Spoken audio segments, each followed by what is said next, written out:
qui sont dans une confiance prophétique.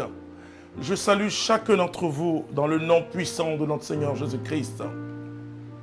Je vais parler aujourd'hui de comment le chrétien doit se comporter vis-à-vis des épidémies. Alors, écoute bien que le coronavirus n'est pas plus fort que ta foi. Amen. Nous allons lire la parole de Dieu, le psaume 91. Qui habite le secret des lieux, passe la nuit à l'ombre de Shaddai, disant à Yahvé, mon abri, ma forteresse, mon Dieu sur qui je compte.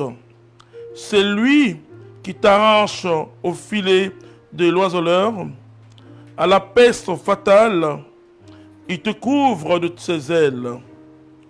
Tu as sous son pénage un abri, un mur et bouclier, sa vérité.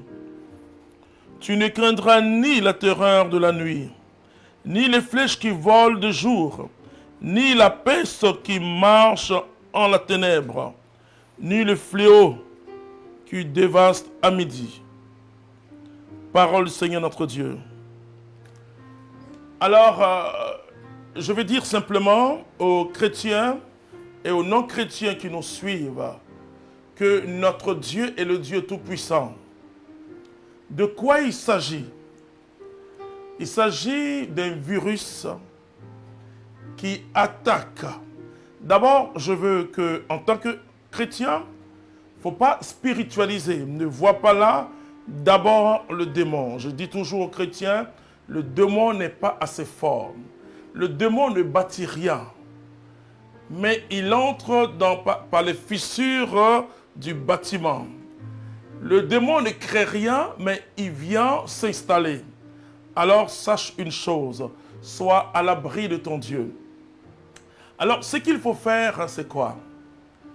Toutes les mesures des gouvernements, partout, il faut obéir, parce que l'Écriture nous demande d'obéir aux autorités, car toute autorité vient de Dieu. Donc, la parole de Dieu est claire.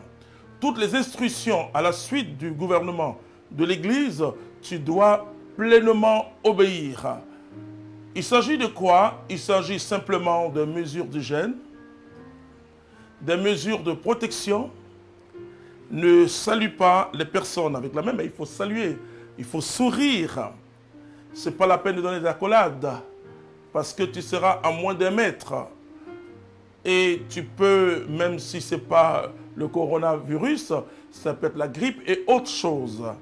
Alors, ce que je peux dire aux chrétiens, c'est de suivre tout ce que les gouvernements de leur pays disent, tout ce que les différents leaders d'église leur disent, même vous qui êtes musulmans, qui nous suivez souvent, ce que les imams diront, il faut suivre. Si tu es protestant, ce que les pasteurs diront, parce que tous sont d'accord pour traiter, et je le dirais pour chasser humainement, selon la science et avec la science, le coronavirus. Alors, comment le chrétien doit se tenir? Je l'ai dit, premièrement, faire ce que humainement il peut faire, donc ne minimise pas. C'est vrai quand tu compares cela avec d'autres fléaux, avec d'autres virus, avec d'autres maladies, le coronavirus, on a beaucoup plus de chances de s'en sortir.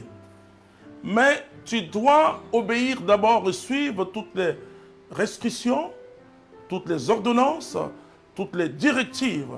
Ça, c'est le chrétien.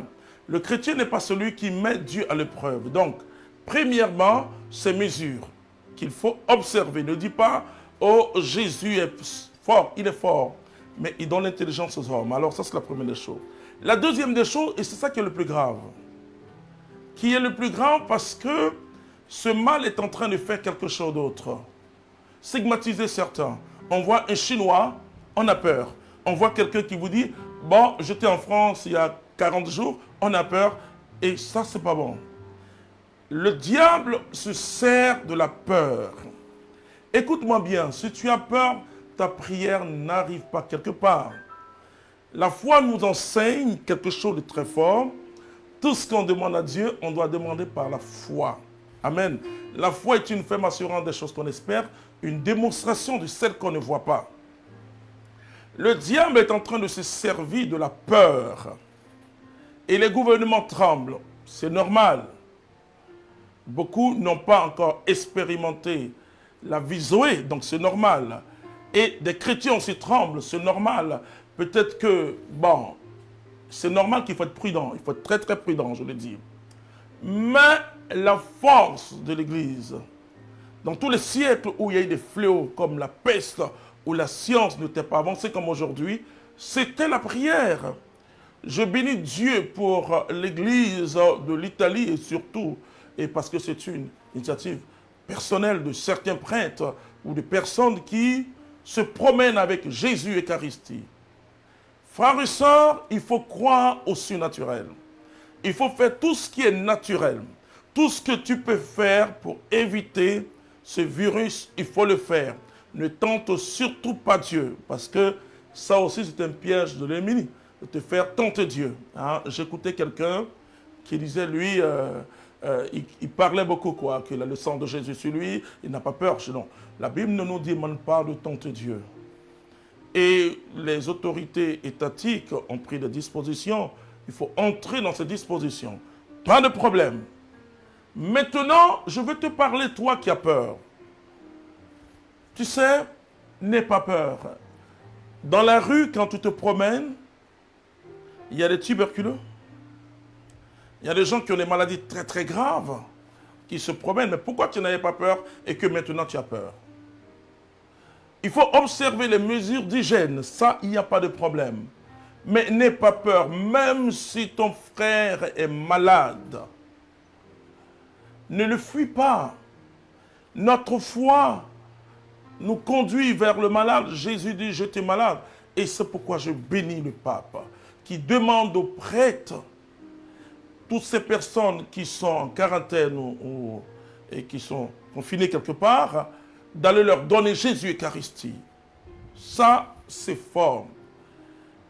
Avant-hier, non, hier plutôt, j'ai fait la messe très tôt avec le pape. Et ses paroles étaient assez graves, mais en même temps, il nous communiquait la lumière de Jésus dans une grande espérance. Oui. Alors, toi qui m'écoutes, qui est en Europe, qui est en Amérique, qui est partout en Asie, qui est en Afrique, laisse-moi te dire que la foi va nous donner la victoire. Il faut prier. Alors, je donne rendez-vous simplement aux chrétiens. Vous savez, il y a une tradition que nous devons revenir là-dessus. 6 heures, 12 heures et 18 heures, tu fais l'angélus simplement. Tu fais l'angélus simplement. Et pour ceux qui connaissent ce qu'on appelle la prière de Jéricho, chez toi, puisque, et surtout je m'adresse à ceux qui sont en France, tu ne peux plus sortir. Prends 1 heure de prière entre 21 heures et 22 heures. Tu loues le Seigneur, tu bénis le Seigneur, tu chantes, parce que la prière de Jéricho, c'est une prière qu'on fait dans l'accomplissement, c'est une louange pour dire merci à Dieu. Car lui, Dieu, il a le contrôle. Dieu a le contrôle. Et Jésus a dit, soyez sans crainte. Ce que le monde est en train de vivre, il faut aller au-delà de tout. Et quand j'ai vu en Italie, par hélicoptère, survoler l'Italie en présentant Jésus, tout le monde aujourd'hui crie, Dieu vient à notre secours. Hein. Vous voyez?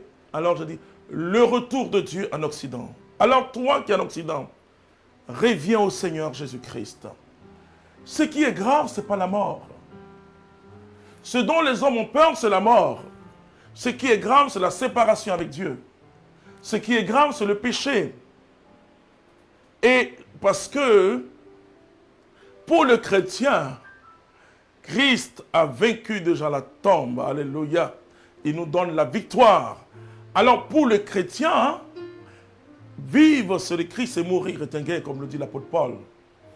Alors, ce que tu dois faire aujourd'hui, c'est, pendant ce temps, tout à l'heure quand je priais, prends ce temps, surtout ceux qui ne peuvent plus sortir, prends ce temps comme un ermitage, un temps d'ermitage. Alors tu pries. Prends aussi ce temps comme étant en famille. Tu vois, dans le monde développé, le monde moderne, on n'a plus le temps de s'asseoir avec nos enfants. On n'a plus le temps de s'asseoir avec notre conjoint. On n'a plus le temps. Parce que notre temps est pris par autre chose. Alors, prends cela comme un ermitage. Et prie. Prie le Seigneur. Je te dis, si tu peux faire à 16h, 6h, midi, 18h, le chapelet ou l'angélus, il faut revenir à la tradition. Moi, je suis fier de... Moi, je ne prêche pas la religion, mais je suis très fier d'être catholique. Et de puiser dans cette tradition. Il y a des prières dans les prières de bénédiction pour chaque chose. Il y a même des prières dans l'Église catholique contre les fléaux, contre les épidémies. Mais il faut qu'on fasse sortir tout ça. Il faut faire sortir tout ça là pour donner au peuple une espérance. Alors tous ceux qui interviennent par rapport à cette maladie, je peux vous dire quelque chose, il ne faut pas effrayer le peuple. Il faut simplement dire, écoutez, on va lutter contre quelque chose pour ne pas que ton frère, ta soeur soient contaminés. Et toi qui es contaminé, tu n'es pas obligé. Je disais à quelqu'un, écoute, là je parle au pays d'Afrique, si tu as une grippe, reste à la maison. Parce qu'aujourd'hui, si tu tousses, si tu tousses, même si tu es au marché, tout le monde va fuir. Alors reste à la maison et reste à la maison. Et je prie Dieu que, au-delà du coronavirus, nous puissions observer ces mesures d'hygiène. Je dis aux hommes de Dieu, mais quand tu parles avec quelqu'un à l'écoute, mais ne mets jamais la personne en face de toi. Il faut que la personne soit de profil. De sorte que toute sa respiration, par ailleurs, parce qu'en tant que serviteur de Dieu, tu rencontres même des tuberculeux. Donc, il faut prendre ces mesures. Et après avoir prié pour quelqu'un, tu laves ta main simplement. Tu laves ta main. Et que toutes les familles aient des gels. Ou bien quand quelqu'un entre, vous voyez, faites comme chez les Juifs. Eux, c'était quand quelqu'un vient de voyage, on lave ses pieds. Enfin. Alors, nous, il faut laver la main de la personne. Voilà le robinet, voici l'eau. Voici le savon, tu te laves et puis on s'assoit ensemble. C'est très très important, frères et sœurs. Alors ne prends pas ces mesures comme une corvée, mais prends ces mesures comme un appel. Je finis pour dire simplement, mes frères du Libéria, de la Guinée et de la Sierra Leone ont eu l'Ebola. Je peux vous dire, frères et sœurs, que le nombre de décès. Mais pourquoi le monde ne s'est pas levé? Pourquoi on n'a même pas senti ça? Bien sûr, la Côte d'Ivoire a pris des mesures, mais qui est venu à l'aide à ces pays-là? Il nous faut une solidarité mondiale. Et pour cela, les chrétiens doivent être des intercesseurs. Quand quelque chose se passe dans un pays, commence à prier. Ne dis pas, et moi je ne sais pas. Vous savez, la vie chrétienne, c'est embrasser même le lépreux. Voilà. Alors, comprenez que celui qui est atteint d'une maladie difficile, une maladie contagieuse, c'est vrai que tu dois prendre tes mesures, mais tu dois, en tant que chrétien, avoir de la compassion et prier pour lui. Tu ne dois pas fuir. Si aujourd'hui on dit, un Chinois vient ici, tout le monde fuit. Pourquoi? Alors, j'interpelle les chrétiens. Vous voyez, c'est dans l'épreuve qu'on voit qui est chrétien. Ce n'est pas quand tout va. Hein? C'est dans cette épreuve-là. Alors, mon frère, ma soeur, ne te méfie pas des hommes. Ne te méfie pas, même si on dit que quelqu'un a telle maladie, prends la distance nécessaire, mais montre à la personne que tu l'aimes. Manifeste l'amour de Dieu. Alors, je vais prier. Je veux que chacun se lève. Nous allons prier contre ce mal. Et je vous dis, Dieu va nous entendre. Tous ceux qui nous écoutent, tous ceux qui nous regardent, levez les mains maintenant. Nous levons les mains. Notre Père qui est dans les cieux, tu as dit dans le psaume 91 que tu combats le fléau. Seigneur, tu combats les épidémies. Père si grand et si puissant, le coronavirus ébranle le monde. Père, je m'élève dans le nom de Jésus-Christ de Nazareth. Père, je plonge la planète Terre dans le sang de Jésus-Christ. Père, brise toutes les traces de ce virus, tous ceux qui vivent dans la peur. Oh Dieu, Jésus est ressuscité. Donne-leur la foi au Père si grand. Tous ceux qui sont malades, Jésus, tu guéris. Tu as pris toutes les maladies sur la croix, y compris tous les virus possibles qui entraînent les maladies. Coronavirus, tu l'as porté sur la croix et par tes plaies, nous sommes guéris, ô Père. Je plonge tous ces malades dans les plaies de Jésus-Christ de Nazareth et je proclame leur guérison. Père, cette humanité vivra et la vie Zoé qui est en Jésus coulera en chacun d'entre nous. Père, que le monde se tourne vers Dieu. Sers-toi de ce fléau pour rappeler que tu es le Tout-Puissant.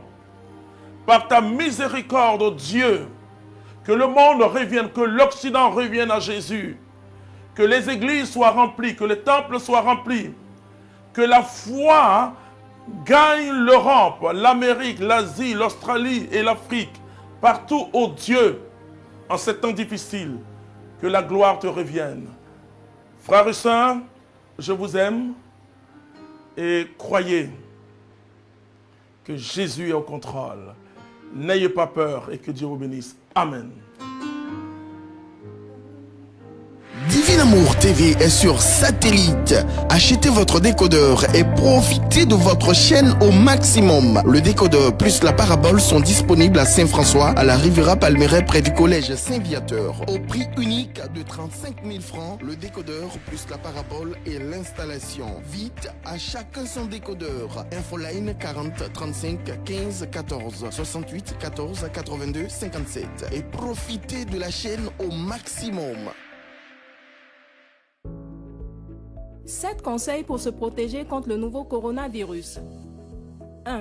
Lavez-vous régulièrement les mains à l'eau et au savon ou à l'aide d'un gel hydroalcoolique. 2. Vous ressentez l'envie de tousser ou d'éternuer? Faites-le dans un mouchoir ou dans le creux de votre coude, puis lavez-vous les mains. 3. Restez à au moins 1 mètre de distance des autres personnes, surtout si elles toussent, éternuent ou ont de la fièvre.